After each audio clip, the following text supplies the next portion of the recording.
Constitutional Conversations is a series of discussions by America's leading scholars about the principles, framing, ratification, and implementation of constitutional government in the United States. This series is hosted by the James Madison Memorial Fellowship Foundation of Alexandria, Virginia.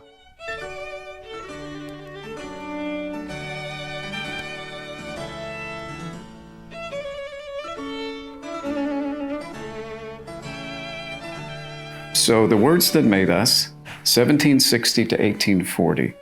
So another nod to Lincoln, you write about the first fourscore. Why did you choose 1760 to 1840, and what was so significant about that time? And it's an unusual place to begin it. Not at 1776, not at 1788. You might have taken the fourscore from 1788 to 1868. Ratification to the 14th Amendment, for example. So tell us about that, please. So you've really read it with such care. I'm so grateful. So we've talked about almost all the title, the words that made us, the U.S., okay? And then we've begun to talk about the subtitle, America's, because now it's not just Massachusetts's or Virginia's or New York's, but America's constitutional, okay, conversation. We talked about all that. But then why, 1760 to 1840? Why do I start in 1760? And almost no one starts there. It's conventional to tell the story of the American Revolution or the lead up to it to start in 1763. So there are 50 books out there, I'm not exaggerating, that would have the following periodization in the subtitle or implicit in the structure. 1763 to 1776. Because the conventional story is the great imperial debate begins with the Treaty of Paris between Britain and France. They've been involved in a world war, and at the end of that war, there's a treaty in which France cedes Canada to Britain, but that was a very expensive war. Now it's going to need to be paid for, and the Brits start to tax their American colonists, who are the beneficiaries of the fall of French Canada, which was a threat to the American colonies. So the American colonies benefited from the fall of Canada. And in 1763, there's this Treaty of Paris. And so the standard story is, as soon as the treaty comes out, the Brits need to pay for the war. They start to tax Americans in the various colonies, and the Americans start to push back. That's the standard story. And I say, no, it started before that. I can show you the seeds of the American Revolution as early as 1760 and 61.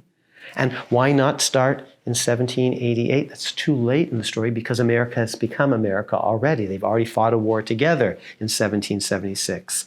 They've already had the Articles of Confederation in the 1780s. So I don't want to start actually with, in effect, the Constitution already in place.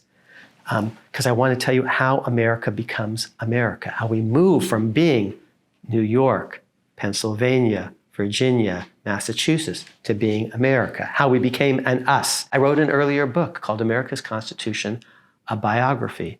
That book was textual. I walked you, the reader, through the text of the Constitution from start to finish.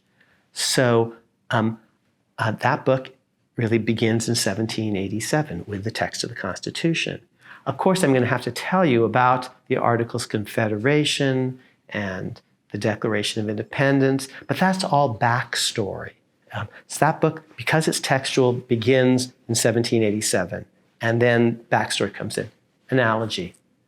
Episode 4, A New Hope, what we call Star Wars, okay?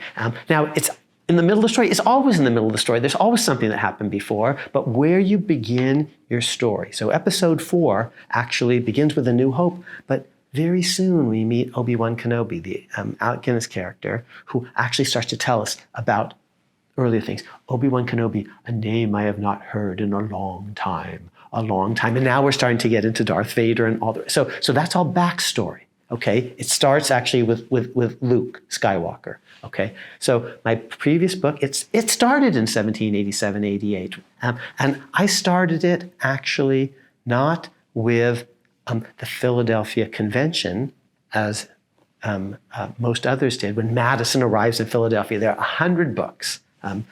Miracle at Philadelphia, and many more that begin with Madison coming to Philadelphia. I didn't start that book that way because that was all a secret convention. I started it when the Constitution goes public in a newspaper. I started in September 1787. And I was very acutely aware of the start date of that book because that was a book about we the people ordaining the thing. Because in the history of the world, there have been small clumps of men, coming up with a plan. That wasn't unique in the world. What was unique in the world is putting the thing to a vote. So that book had a start date, and it was 1787, September 17th and 19th, when the thing goes published, is published by a publisher in a publication for a Republican people. And the word people is the same as the word public in Latin. So that book was all about we the people, but it started in 1787, and this was backstory. And it was textual, the preamble, which begins, we the people. So I'm actually telling you what that's all about. We the people do ordain and establish the Constitution. That's about the ratification process. It's not about the drafting process. It's not we the delegates. It's we, the people, ordaining and establishing. When it goes public, that begins in September, and then I work the story forward textually.